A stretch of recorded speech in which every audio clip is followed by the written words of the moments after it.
Education Department has been around since 1980. And Republicans have considered shutting it down for years. They've talked about this for a very long time. President Trump promised to dismantle it on the campaign trail last year. But critics say the administration is turning its back on our kids, on our future.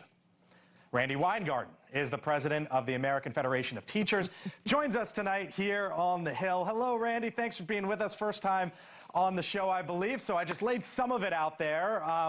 If this is agencies moving from one part of the government to the next, and the money moving from the federal government to the states, lay it out for me. What's the issue as you see it?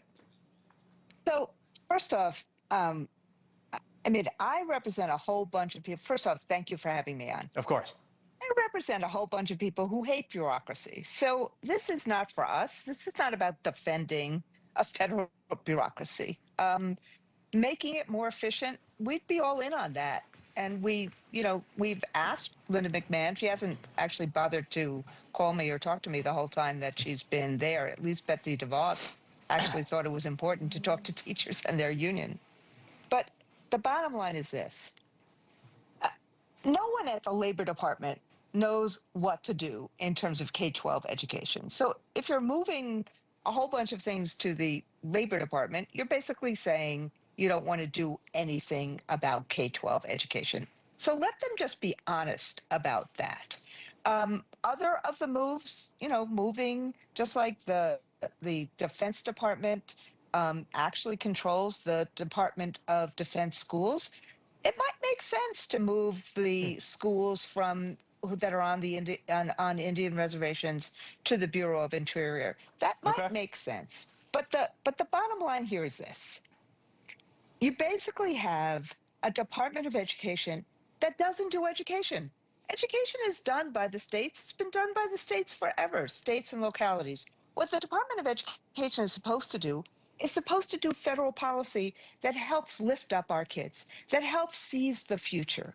And what I'm seeing in these 10 months is that everything this administration does is an abandonment of children. But doesn't something, Randi, doesn't something have to change? Like when I look at reading and math scores over the last couple decades, they have gone down in the last 10 years. They've gone down in the last 10 years. Cost per kid since 1970, inflation adjusted, has gone up basically 3 times. So if scores are going down and money's going higher, doesn't something need to change?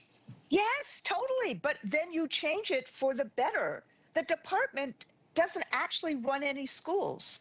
And what they don't do is exactly what you just talked about. There's a bunch of best practices. Why is the department not lifting up those best practices in terms of literacy? Why are we not making sure that the practices that are now being done in Mississippi, the practices that some of us are now doing in New York, the practices that people are trying to start thinking about in Massachusetts, why is the department not lifting them up?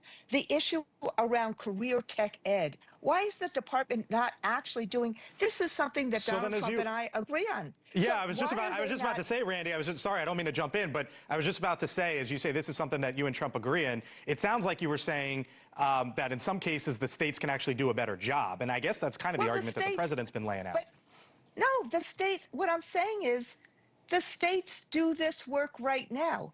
The Department of Education doesn't do any curricular work.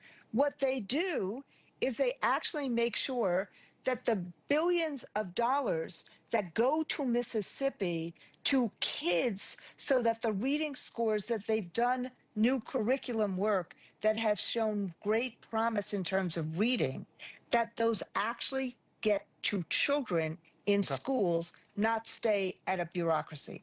I'm saying that they are not doing the work to actually help kids seize the future. That everything that I hear from this department is get rid of SNAP, get rid of all the healthcare stuff that Medicaid pays for, get rid of the funding that colleges get rid of student loan processes. And so instead of helping kids, instead of actually having as a priority kids and families, they're just abandoning it. That's my argument. I can't imagine, though, you don't think the administration doesn't want to help kids. Look, when you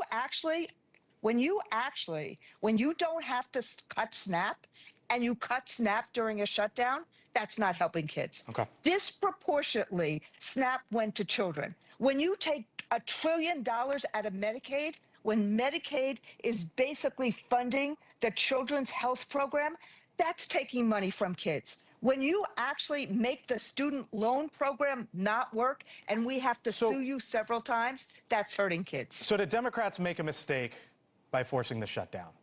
Like, if you could talk to them over again, if there was another chance, if there's another opportunity for them to force a shutdown, would you tell them not to do it again? I think what the Democrats attempted to do was to get the issue of health care out there, and they did that. I'm part of the labor movement. As a labor movement, we had 3 things that we kept saying during the shutdown: get the government open, deal with health care, and pay people. Okay. Don't have the air traffic controllers actually doing the heroic job they were doing and not get paid. Randi Weingarten, when you're in, next time you're in town, let us know. Come on by. We'll do this in person. It'd be nice to do it in person. Fantastic. By the way, about 55 million kids, K through 12. That's about 16% of the Yes. population in this country. She's the president of the American Federation of Teachers, Randi Weingarten. Thank you. Thank you. Still much more ahead.